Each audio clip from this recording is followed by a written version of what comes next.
You even wrote a book. Yeah, I did. Called Sold. How does being a coach influence your book, and what was the inspiration for writing the book Sold? When Kent and I started in real estate, he'd been in it 7 years, I was brand new. There were lots of withdrawn and expired listings of almost 45,000 homes on the market. Today there are maybe 6,000 homes on the market. So there were a lot that didn't sell.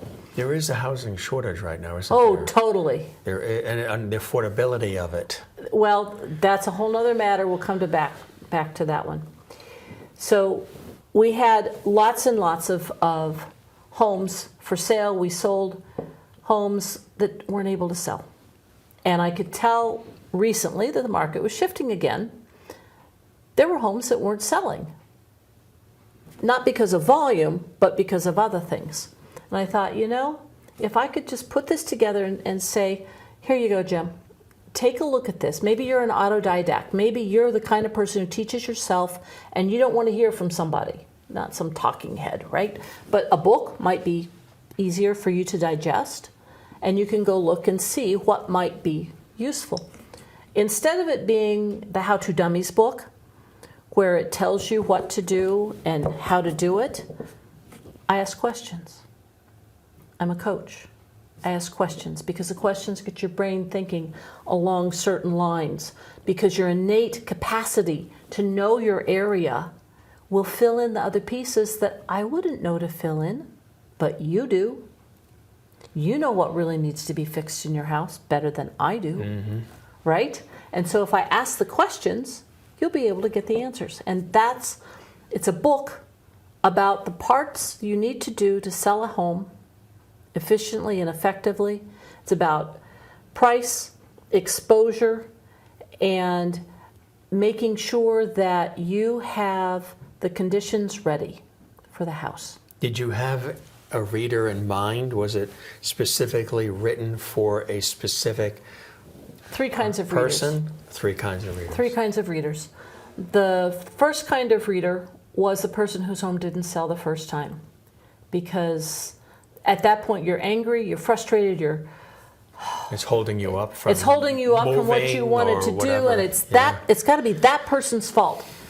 It's usually not that person's fault. It's usually something a little more complex. So that's the first. The second, we have a lot of folks who bought homes, especially in 2020. They moved to Colorado and lifestyles have changed.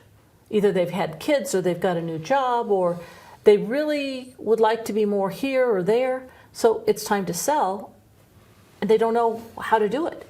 They haven't. So this will give them groundwork. These folks don't want to be sold. They don't want to be told this is what to do. They're rather more independent thinkers. They research the Google knows everything. Well, the Google knows everything right and wrong, which is so frustrating. So this will give them tools for being able to sell. And then the third is for realtors who are learning.